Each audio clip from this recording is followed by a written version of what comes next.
Olá a todos, sejam bem-vindos a mais uma gravação do nosso canal Guia dos Perplexos. Hoje vamos abordar um tema que é ao mesmo tempo místico e científico. Fé e razão aqui vão se encontrar. Será exatamente mais um capítulo empolgante que mostra duas visões aparentemente conflitantes, que é a evolução e a criação. Então nós pedimos a vocês que deem um like, é muito importante, né? Parece não ser, mas o dedinho de vocês ali mostrando que gostaram vai fazer com que o canal cresça. Nós estamos estamos caindo. Estamos em 19 mil, estamos em 14.500. Então parece que o pessoal não está gostando. Provem que é o contrário, dando seu like. Inscrevam-se. Lembre-se que nós estamos com uma nova sala, que é a sala de estudos. Você pode se inscrever se quiser. Tem regras. É uma sala restrita. E que nós estamos jogando o tarô e fazendo também psicanálise. Eu sou psicanalista, portanto, interpretação de sonhos. Sou terapeuta. E estamos então assim nos jogando, nos lançando em público para aqueles que necessitarem. Aquilo que fazíamos só para amigos, agora estamos fazendo para todo mundo. Passado 1 minuto e 30 segundos, vamos então ao nosso texto para provar que fé e razão não se excluem. Então, meus queridos amigos, nós temos aqui um trabalho, uma pesquisa, e vamos mostrar. A pesquisa vai começar por uma pergunta. Deus quer ser conhecido? Bem, nós temos aqui um personagem que, a despeito de todas as controvérsias, ele é crido por uma grande parte da população do mundo como sendo a manifestação de Deus. Então, se você não acredita, isso não vai alterar em nada. Mas muitas pessoas acreditam que Deus se manifestou em Jesus. Então, aqui está ele, né? Aqui estaria o homem-Deus, pegado numa cruz, foi morto, para provar que era homem mesmo, né? E aqui está a face belíssima dele, olhando para o céu, na atitude de oração com o Pai. Então, assim, Jesus teria vindo dizer quem é Deus, que provaria, sem dúvida nenhuma, que Deus quer ser conhecido, já que mandou um profeta, vamos considerar assim, né, para dizer quem é ele. Logo, Deus quer ser conhecido, seria a resposta positiva. Né? Feita essa primeira acessão, nós vamos então agora continuar. E a continuidade vai ser a seguinte: isso é mera teoria, e como eu disse, ele quer ser conhecido, ou temos assim base segura de que é verdade. Vamos mostrar aqui a vocês nossa pesquisa para que vocês tenham argumentos, a fim de que possamos provar aquilo que estamos dizendo que é verdade. Deus quer ser conhecido, sim. Primeira prova, a criação. A criação atesta isso. Somente Deus é essencial, e ele se basta a si mesmo. No entanto, criou mundos visíveis e invisíveis, desde o mineral, que é inorgânico, passando pelo vegetal, o animal e chegando até o hominal. Então nós temos aqui um livro da Abril Cultural, não, da Biblioteca Científica Life, né, que não é pouca coisa, né. Então aqui a Terra, um livro da Biblioteca Científica Life, e nós vamos mostrar aqui então, que Deus fez a criação, e nessa sua criação ele mostrou-se, né, através de suas criaturas. Ou seja, aqui nós temos exemplo de minerais. Aqui nós temos um minerador, né, de cor negra, e aqui nós temos minerais. Na outra página temos outros. Então, Deus começa, portanto, com os minerais. E, assim, através da sua criação, começando com o inorgânico, que são os minerais, a página inteira são minerais, exemplos de minerais. Então começa com esse que é o ser inorgânico, que não tem vida. Então, a partir daí, parece que ele não tem nenhuma vontade de ser conhecida, porque os seres inorgânicos não pensam, não conhecem, não raciocinam. Né? Então, a primeira prova parece que aqui foi desmentida. Vamos continuar? Mas tem o homem. E o homem? Aqui do lado, vocês viram nós tínhamos na primeira figura um ser humano. Né? Que nós temos um ser humano, né? A figura de um ser humano, que é o minerador. Então esse minerador é um ser humano. E ele sabe que está tirando ouro em bruta, da rocha bruta, então o hominal. Ou seja, do mineral até o hominal. E o homem, claro que esse aqui talvez não o conheça, porque ele é um simples minerador, mas uma pessoa culta, né, estudiosa, investigadora, vai chegar à conclusão que nós vamos chegar aqui juntos. Vamos, portanto, do mineral ao hominal. Vamos então dizer a vocês, os homens, diferentemente dos minerais e vegetais, sabem e sabem que sabem. E têm a certeza de que a natureza já estava aqui quando ele chegou. Logo, alguém teve o intuito de dar-se a conhecer pela sua criação. Ou seja, a casa onde nós habitamos já estava sendo construída. É como se seu pai fizesse uma casa, depois se desse de presente. Ah, mas os gregos antigos têm outra teoria, chamada panteísmo, né? E que dizia que tudo é Deus e que o universo é eterno. Caiu isso com a teoria do Big Bang, que fixou a teoria da criação do universo, ou seja, o universo foi criado, portanto o panteísmo caiu, né, há 14 bilhões de anos atrás. Portanto, essa teoria que recebeu a medalha, Stephen Hawking recebeu uma medalha do Papa de Roma, porque exatamente provou que o universo não é eterno, não é, mas é consciente, né? É um ser vivo, é a última descoberta da ciência, sabiam? O universo é um ser vivo, inteligente. Portanto, a primeira criação de Deus, se você aceitar como sendo uma criação de Deus, ele se autoconhece. Ele tem conhecimento, ele sabe o que está fazendo e o que está acontecendo dentro dele. A criação é viva. Portanto, além do homem, o próprio universo sabe que existe e sabe que não se autocriou. Além do mais, o salmista diz, no Salmo 19, o universo proclama a maravilha de Deus. Vou mostrar somente o livro dos Salmos, né? Não vamos chegar ao detalhe do Salmo, mas talvez cheguemos. Aqui está o livro que eu uso, de preferência, Salmos, a oração do povo de Deus. Então está marcado aqui. Então no Salmo 19, aqui nós temos: o céu manifesta a glória de Deus, e o firmamento proclama a obra de suas mãos.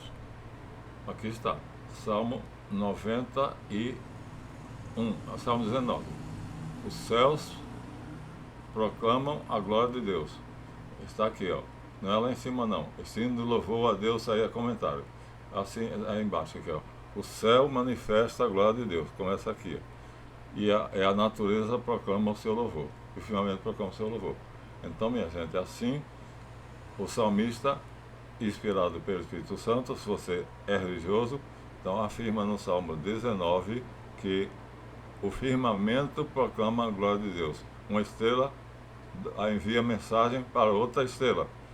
O dia sussurra essa mensagem para a noite. Ou seja, a criação viva proclama que Deus existe. Isso é uma descoberta que, quando o Papa disse isso no livro de esoterismo dele, eu fiquei escandalizado. Hoje, sei que isso é verdade. Então, a natureza é viva e ela fala uma linguagem que o homem não entende ainda, mas é vibração, energia. Então, está no Salmo 19, uma das primeiras pistas, né, porque há uma vibração, há um som. No caso do Big Bang, a radiação de fundo. Segundo, a criação é acidental. Isso é o quê? Poderia não existir. Mas se existe, é porque alguém a quis. Ou, então, já que provamos que ela não é eterna, ela não se autocriou como o panteísmo, então alguém a fez. E a quis para a sua própria glória. Então, Deus seria esse ser desconhecido que fez a criação. Desconhecido como ser transcendente. E conhecido quando ele se torna imanente. E quando é que ele se torna imanente? Quando ele se mostra na natureza, na substância, nos elementos da tabela periódica de Mendeleev, no livro aqui, Criação, que é nas páginas 25 a 31, É um livrinho bem pequenininho, ó.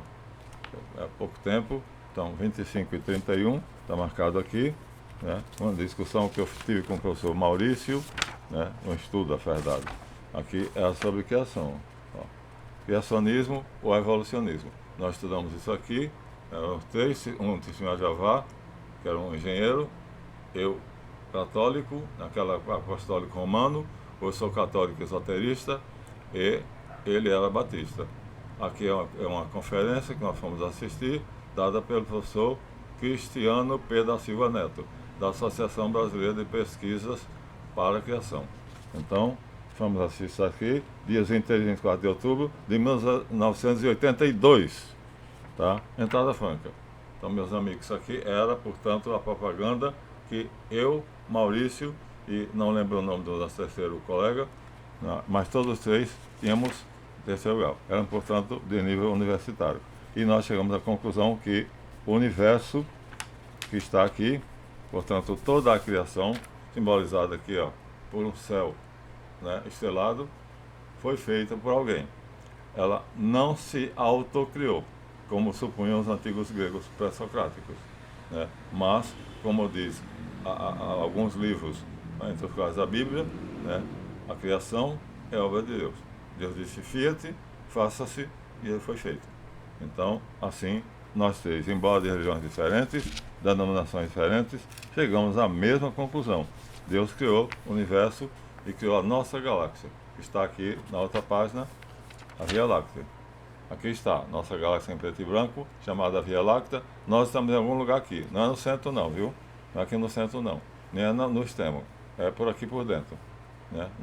Nessas voltas aqui. Ela é uma voluta, portanto, é um círculo concêntrico, e então aqui está o pequeno livro do professor Kenneth Taylor, A Criação, Resposta Bíblica para Jovens. Então, quem é o professor Kenneth Taylor? O professor Kenneth Taylor é ninguém mais, ninguém menos, e que o diretor atual do Instituto, vamos ler aqui, atualmente ele é diretor do Instituto para a Pesquisa da Criação, portanto, não é pouca coisa. O livro foi feito em 1973, exatamente, já tínhamos feito a nossa pesquisa, eu, Maurício e o nosso outro colega. Então, um livrinho pequenininho, ó, para que os comunistas, né, os ateus e os que brincam com a história de que Deus é fantasia, não é o homem que criou Deus. Aliás, o homem criou Deus, não Deus criou o homem. Então aqui está, leiam, é pequenininho, e vocês vão ver, vão ter bastante dificuldade de sustentar isso depois que ler, que é através dos elementos de Mendeleev. Aqui, ó, aqui está apenas um átomo, né? É o esquema de um átomo. E quem criou esse átomo? E o que é um átomo? Aqui está um ser humano, uma cientista, estudando através de um microscópio. Ela está olhando através do microscópio, está vendo? Então é ser humano. Então, do átomo até o ser humano, né, tudo na natureza atesta a existência de algo ou de alguém que o antecede, que o precede. Aqui nós temos então nesse livro, né, as partículas, portanto, aqui são aumentadas, né, são elétrons aumentados, né? Então, Fred Hoyle sustentou a teoria estacionária do universo, mas nós sabemos que ele está em constante desenvolvimento. Partindo de onde? Do nada, o nada não existe. Então ele desapareceu voltando ao nada. Bom, sabemos que não é assim, que Deus fez o mundo e o sustenta. Agora, você terá que ter certeza, terá que estudar bastante para poder afirmar isso com segurança, né? E saber então, eu tenho o nosso querido sobrinho, né, Saul Santana, ele então tem gabarito para isso. Aqui nós temos, ó, outro cientista, tá vendo? Então a pesquisa é feita em laboratório. Não estou apresentando aqui teologia, não, isso aqui não é um manual de teologia não, minha gente. Isso aqui é um cientista em um laboratório. Para estudar o quê? Está aqui à frente, o esquema de uma célula. Aqui está o esquema, o desenho esquemático de uma célula. E vocês vão saber o que é que tem aqui dentro. Nós vamos mostrar.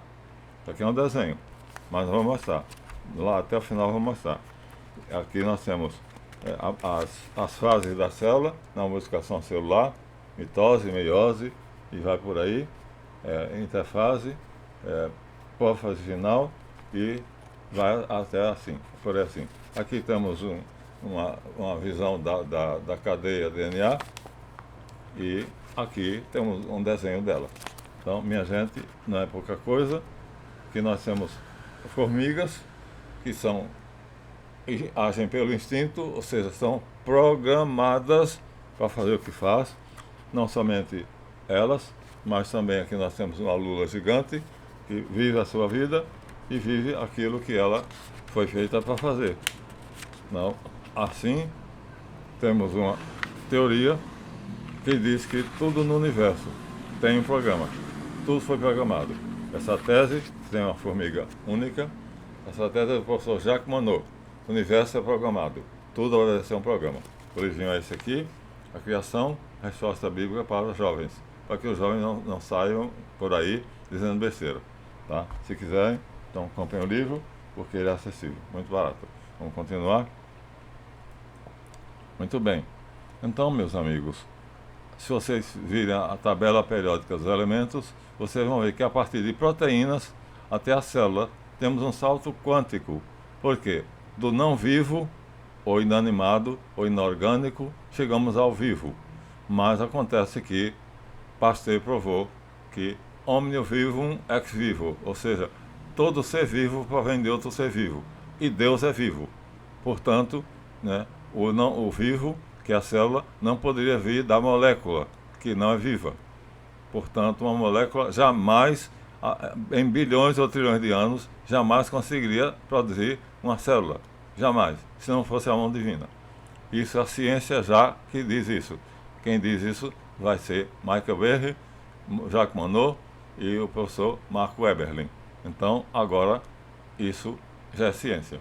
Não é mais Bíblia não, tá bom? Mas não aconteceu só por evolução. Claro que a evolução aconteceu. Claro que o Big Bang aconteceu. Não exatamente como Stephen Hawking disse, mas ele chegou muito próximo da verdade. E quando eu fiz uma comparação do Big Bang com o Novo Testamento, com o Antigo Testamento, com o Gênesis 1, a comparação é muito interessante. É quase matematicamente igual. Portanto, o doutor matemático Morris, no seu pequeno livro, escreve com base em seus 29 anos de experiência, está aqui, a nível universitário. Ele também é diretor de um centro de pesquisa científica na Califórnia, em San Diego. Aqui está, Criação e Evolução, a declaração da Bíblia quanto à origem do universo, da natureza humana, da realidade básica do ser humano. Aqui, Dr. Mário escreve com base em sua experiência de 29 anos de ensino e pesquisa. Então, é diretor do Centro de Pesquisa Científica de San Diego, na Califórnia. Não é do mesmo do outro. Então, aqui o Dr. Morris vai mostrar para nós que existem algumas cositas muito interessantes. Uma delas, por exemplo, é que a inteligência humana é de ordem notavelmente superior à dos antropóides. Né? Quais foram os primeiros homens e a primeira mulher? Adão e Eva é um mito. Mas não importa. O que importa é que não tem os ombros curvos, não tem a testa como se fosse uma ladeira, né? E não tem nada a ver com os antropóides. Então, de onde vem a ideia de que o homem tem que ter o casamento, que é uma cerimônia, ao invés de simplesmente se juntarem, embora alguns façam isso, como os animais? Então, minha gente, nós temos uma porção de coisas que vão mostrar que o ser humano, né, gosta de ritos, gosta de rituais, e esses rituais então remontam aos arquétipos. Então, vamos agora dizer aqui: o homem foi feito por Deus. É a resposta bíblica, mas você não tem que acreditar.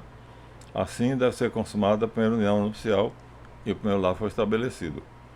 Hoje nós temos então o matrimônio, que dá uma família. E estão tentando destruir a família, porque a família é a célula social. E se destruir a família, então o Estado toma conta de tudo.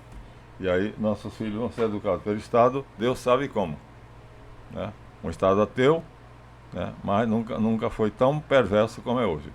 Então, meus amigos, vamos então agora ver que nós estamos tentando mostrar o que é o universo, o que é a criação e se há um ser que fez isto ou se isto veio a existir naturalmente, sempre existiu. Já vimos que a ideia de que o universo é eterno foi destruída pelo Big Bang. Stephen Hawking destruiu. Até início, 14 bilhões de anos atrás, né? Então, mais de 17 anos passaram até que a teoria da evolução sofreu ultimamente uma grande revolução. Portanto, não é meramente uma questão de teologia, mas de ciência. Como aconteceu que algumas proteínas em um hiperespaço de um laboratório se agregassem na proporção de um sucesso para 1000 fracassos. Ó, estavam uma sucessão de proteínas ao acaso, aí, ó, rodopiando pelo espaço.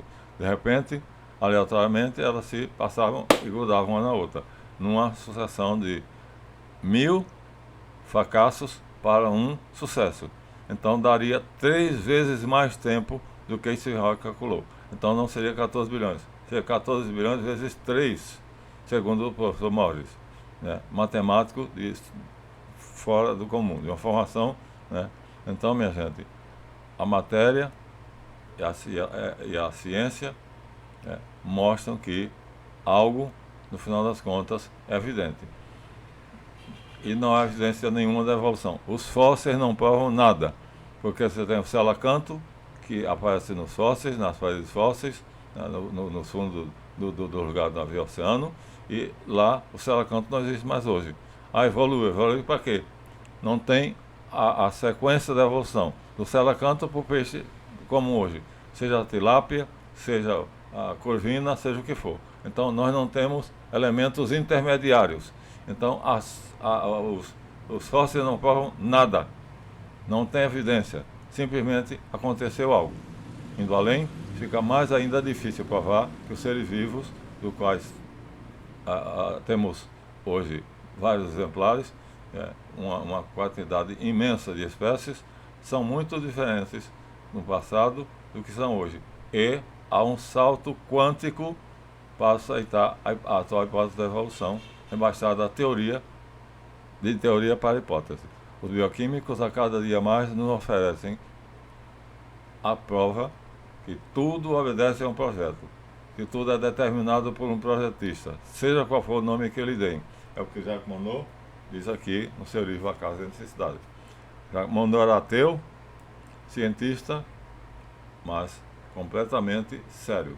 A intenção dele é fazer uma pesquisa que ela, vamos dizer assim, foi financiada para provar que a evolução é verdade. E ele começa essa pesquisa.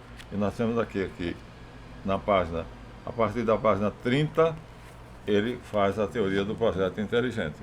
Aqui, ó.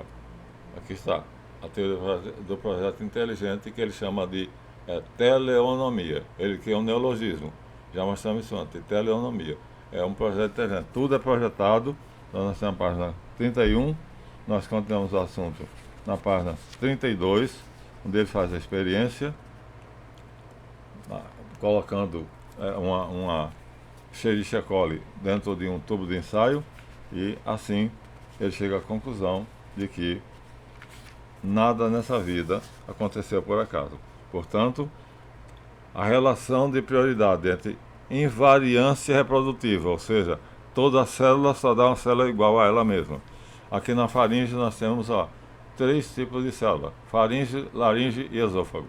Estão juntinhas em um ponto. A diferença é de milímetros. Acontece que eu fiz assim, ó, pronto, já desgracei a porção, matei a porção de células, mas elas vão se reconstituir. Só que as células da laringe vão saber que elas são da laringe e vão se reproduzir como células da laringe. As da faringe vão se reproduzir como células da faringe. As do esôfago vão como células do esôfago. Como é que isso é possível? Porque tem um programa, são programadas, que é o DNA. A cadeia de DNA é uma informação, né? Nós mostramos antes ali, no outro livro, nós mostramos isso aí. Então, tudo é informação, tudo nessa vida é um programa. É o que Jacques Monod afirma e a bioquímica cada vez mais. Vamos provar isso aqui. Não são pseudocientistas, mas a vida surgiu na Terra desde que 14 bilhões de anos atrás até hoje, não como os pseudocientistas evolucionistas dizem na sua retórica, mas é só retórica. Mas outro livrinho com apenas 58 páginas, A Criação, resposta para jovens, já estamos aqui, do Dr. Tenet Keylor, oferece aos leitores, em uma linguagem acessível, os grandes enigmas não respondidos pelos evolucionistas. O livro é de agosto de 1973 e não perdeu sua visão de que há um autor inteligente para a criação. Outro é Domenico Revelico. Domenico Revelico, então, ele nos oferece, aqui está, respostas incríveis. Aqui está, a criação não é um mito. Domenico Revelico. Ele faz uma resenha das Paulinas e nessa resenha ele nos demonstra com toda clareza que é impossível não ter havido um criador.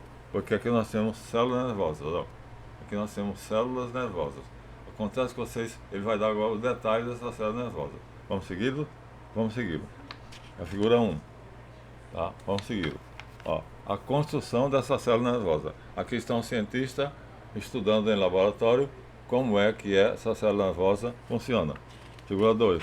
Na figura 3, ele já mostra como é que é. Ó, aqui nós temos aqui impulsos elétricos, lentes, imagem ampliada e uma tela fluorescente. Ou seja, filamento incandescente. Aqui está como é que funciona uma célula nervosa. Está o esquema, né, o desenho esquemático que aquele cientista fez. Portanto, minha gente, não é brincadeira não. E aqui está ele debruçado na sua mesa de trabalho e aqui a montagem do seu aparato para investigar. Portanto, estamos falando de ciência, estamos encontrando a fé. E aqui está, ele chega a essa conclusão. Para chegarmos a uma célula, a uma simples célula, é necessário um aparato imenso, porque a célula funciona como se fosse uma cidade. Aqui, ó, como se fosse uma cidade, com todos os ingredientes da célula de uma cidade, né? O que é incrível, porque o homem para construir a cidade leva muito trabalho. E aqui nós temos aqui nós temos agora, portanto, um desenho esquemático, porém com muito detalhe. Não vamos chegar aos detalhes, mas isso aqui é a menor parte de um ser vivo, a célula, né? Com o núcleo, né? O citoplasma e os outros componentes da célula, né? Então, temos aqui a aparelho de Golgi e outras coisas, né? Então, meus amigos, estamos dentro de um assunto muito fascinante, que é exatamente como olha aqui os microtúbulos, figuras 98, né, que tem a cadeia do DNA. São, portanto, células cheias de glicosídeo, de oxigênio, de elétrons energizados, e todos eles obedecem ao que está codificado, né, na cadeia do DNA, né, que é na espiral do DNA. Então, quem fez isso? Quem fez essa informação? Está aqui, mais detalhadamente, né? Tem uma linha central e através dessa linha central sobe uma escada em forma espiralada, né? Que no final das contas, em detalhes, é assim. Detalhadamente visto é assim. Vamos ver a nitidez se a gente consegue. Se essa câmera é uma porcaria. Então, está aqui. Botei a mão em cima. Então estaria aqui o detalhe, como é que aqui, pronto, consegui o detalhe, consegui a nitidez, consegui perder de novo. Então aqui nós temos os detalhes, né, o que é feito aqui, ó, temos aqui a figura, assim é a célula de DNA, a cadeia de DNA é isso aqui, visto de longe é assim. Então, meus amigos, é preciso ser muito inteligente, como dizia Einstein. Então nós temos aqui, ó, um cientista fazendo outra experiência, mais uma vez, ciência. Aqui é um cientista no seu laboratório, fazendo experiência, fazendo estudos, né, para chegar a conclusões científicas se a evolução ou a criação são a resposta para o que nós temos aqui dentro da nossa vista. E a resposta que os cientistas chegam é muito difícil. Por exemplo, como explicar o olho? O olho funciona feito uma câmera. Está aqui. Aqui nós temos um olho e aqui nós temos embaixo uma câmera antiga, câmera de filmar. Funciona muito parecidamente, muito parecido. Então, o olho foi feito por quem? O homem fez a câmera. E o homem é inteligente. O olho foi feito por quem? Por outro ser inteligente. Claro, não pode ser o contrário. Já que a câmera, que está aqui embaixo, ó, está meu dedo mindinho, foi feito por um homem inteligente, com inteligência, então o olho, que funciona similarmente, foi semelhantemente feito por um ser inteligente. Aqui está a íris, a pupila, a lente, a córnea, a esclerótica, a retina, a mácula e o nervo óptico. Então, ambos foram feitos por seres inteligentes. Só que a máquina aqui, de filmar, é o ser humano. E o olho, por quem? Você pode chamar o que você quiser. Mas tem que admitir que são nervos que conectam o olho ao sistema nervoso, que é o sistema nervoso, e o sistema nervoso até o ponto onde é interpretada a visão, que seria aqui, atrás da nuca. Aqui nós temos a cabeça de uma mosca, né, que são os bastonetes da música. Tem bastonetes que são tendo a percepção do preto e branco. Né? Então aqui nós temos uma cabeça de uma mosca. Isso é ampliado, a cabeça de uma mosca. Né? E o que é que ela tem? Células providenciam a amplificação do sinal e sua tradução em código para ser transmitida ao cérebro mediante os fios condutores do nervo óptico da mosca.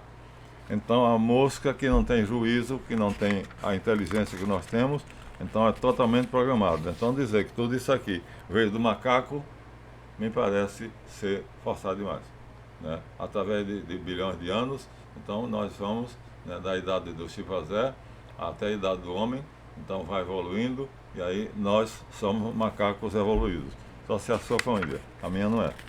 Bom, então nos baseamos aqui no livro de um grande cientista, a criação do mito, Domenico Ravalico. Então, meus amigos, cada vez mais eu me convenço, né, quer seja pelo livrinho do professor João Raimundo de Hand, porque acredito na história do Gênesis, né, que é muito simples de ler e tem poucas ilustrações, quase nenhuma, mas tem um índice fantástico que vai deixar de boca caída. O índice está aqui, ó. Esse índice aqui vai colocar problemas sérios para a evolução. Sérios. Né? E os evolucionistas não responderam essas perguntas até hoje. Porque, por exemplo, a questão da vida, que nós já vimos aqui. Né? Como que um ser vivo aparece? Como que uma célula aparece? Já que omnia vivum ex vivo, diz Pasteur, né? Ou seja, a vida só vem da vida. E diz a Bíblia, Deus é o vivente, Deus é o autor da vida. Então, a vida tem que ter um vivente em si, para que dele ela tenha origem. E, portanto, não pode ser das simples proteínas e dos seus componentes, portanto, das moléculas. Não pode ser. A vida não pode ser produzida a não ser pela vida. Essa frase é de Pasteur. A vida não pode ser produzida a não ser pela vida. Ele disse em latim, omnium vivum ex vivo. Está aqui. Então, é furada dizer que a vida veio pelo acaso. Foi feita pelo acaso. Acaso cego. Pega uma gaveta cheia de letrinhas, escritas em pedaços de cartolina, A, B, C, D, E, F, G, oferta várias vezes, milhões de vezes, joga para cima e deixa cair os papéis. Depois recolhe os pedaços de cartolina e vê se, ao acaso ali, ficou escrito um livro, né? Aí da Assembleia de Alencar, ou então a vida de Policarpo Quaresma, ou Birajara, ou então um artigo do jornal de hoje. Não vai acontecer, porque o acaso não tem essa possibilidade. Não é capaz de fazer acontecer, portanto, o milagre da vida. Portanto, nós temos que admitir algum ser inteligente, né? Então, tem que ter. E aí, Jacques Monod, que é o grande divisor de águas, é que vai criar a sua teoria da teleonomia. Eu já mostrei para vocês, ele vai dizer teleo, na página 30 a 35, ele explica uma lei obrigatória, que projetou todas as coisas. Então ele cria o projeto inteligente. Monod sofre na carne, porque seu intento era provar que a evolução é verdadeira, e fica estupefato ao perceber que um descerebrado, que é um Escherichia se multiplica sem produzir calor, o que contraria totalmente as leis de termodinâmica de Newton. Então foi sua pesquisa nesse livro, Uma Casa de Necessidade, editado em 1972. Foi o primeiro Nobel de Medicina, um prêmio em 1965. Né? Então, temos outro depois dele, mais moderno, que é o bioquímico Michael Behe, PhD, que diz que não dá 50 anos para que a teoria da evolução se tornasse uma hipótese. Já aconteceu. Pronto. Ninguém mais, nenhum cientista sério considera Dr. Michael Behe, está aqui o nome dele aqui embaixo, ó, Michael Behe. Então, ele diz aqui, a caixa preta de Darwin, Dr. Michael Behe, aqui, ó, ele diz, não dou 50 anos para que um desafio da bioquímica e a teoria da evolução, para que a caixa preta de Darwin seja aberta, e já foi por nós bioquímicos, e em 50 anos ninguém mais vai achar que a teoria do acaso é a resposta para a ciência, para a criação. Aí está aqui resumida, não vou ler para vocês, mas resumi aqui e li e grifei. Portanto, aqui está a resposta, 36 minutos, aqui está o livro, a caixa preta de Darwin, perguntas que os evolucionistas não conseguem responder. Então, creio em Deus, sim. Creio que a criação foi feita por um ser inteligente, como Einstein disse, Deus não joga dados. Né? Pitágoras disse, né? Então, Deus fez o mundo com as matemáticas, porque todo o universo é matematicamente calculado. Pitágoras no século V a.C. e o Dr. Einstein no século passado. Então, meus amigos, assim fica, para mim, fica evidente que quem quiser aceitar a teoria da evolução, aceite.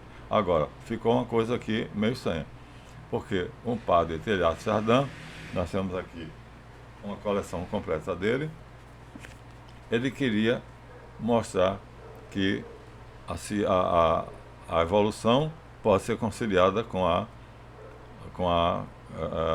criação. Por quê? Porque há pontos de contato, há muitos pontos de contato. Acontece que o Papa vetou. Mas por quê? Desautorizado pela Igreja, a Igreja que foi, na ciência, a predecessora, né, como e fundadora com Johannes Kepler, que era um clérigo que derrubou o heliocentrismo, aliás, o geocentrismo, né, Isaac Newton, que era protestante, mas deu à ciência uma contribuição enorme, é um grande cabalista, George Lemaitre, que foi quem fez, de fato, o Big Bang, a teoria do Big Bang é dele, né, e o controvertido Galileu, que era cristão, apesar de teimoso e vaidoso, mas não disse que trouxe a ideia de Johannes Kepler, que foi quem disse, na verdade, quem descobriu que não é a Terra que não é o Sol que gira em torno da Terra, mas a Terra em torno do Sol.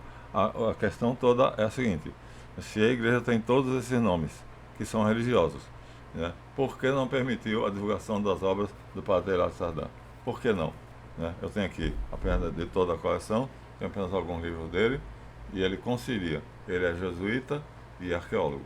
E ele concilia, tem uma teoria conciliatória da teoria da evolução com a teoria da criação. Acontece que o Vaticano vetou. Diz que eu não poderia publicar. Por que não? Né? Porque talvez ele fosse mostrar exatamente que é possível. E aí, nós temos aqui dois admiradores dele, né? Então, aqui nós temos Spengler e Toynbee, e aqui nós temos Teilhard de Chardin, o Aventureiro do Espírito. É o título desse livro aqui. Vamos ver se temos a nitidez necessária para terminar com ele. O Aventureiro do Espírito. E o outro é Polêmica sobre Teilhard de Chardin, de Raymond Dock. Então, polêmica sobre Teilhard de Chardin. Mas a Igreja Católica vetou. E ele, como padre, obedecendo ao voto de obediência, então ele não publicou a sua obra, não divulgou a sua obra, os amigos já publicaram, tá? Os amigos publicaram. Nós temos então aqui aquilo que os amigos dele publicaram. Então, agora a Igreja fica como sendo o quê? Inimiga da ciência, como dizem os inimigos dela. É provável, possível. Por que vetar? Por que interessa à igreja que não haja conciliação entre ciência e fé? Porque o Papa quer, evidentemente, enganar os trouxas, e quanto menos conhecimento as pessoas tiverem, mais domínio a hierarquia católica tem sobre eles. Não só a católica, mas a anglicana, a luterana, os rabinos judeus e todos. Ou seja, quanto mais ignorante é a massa, melhor é manobrar. Então, se gostaram, deem seu like, inscrevam-se no canal, não custa nada, e divulguem, porque cada vez mais tem gente que está nos boicotando. Eu acho que são aqueles que não gostam da verdade, porque quem ama a verdade sabe que meu trabalho é uma pesquisa séria, baseada em autores sérios, como que eu apresentei agora a vocês. Até o próximo, 40 minutos, vamos até a frente, e o próximo vídeo virá em breve. Até lá.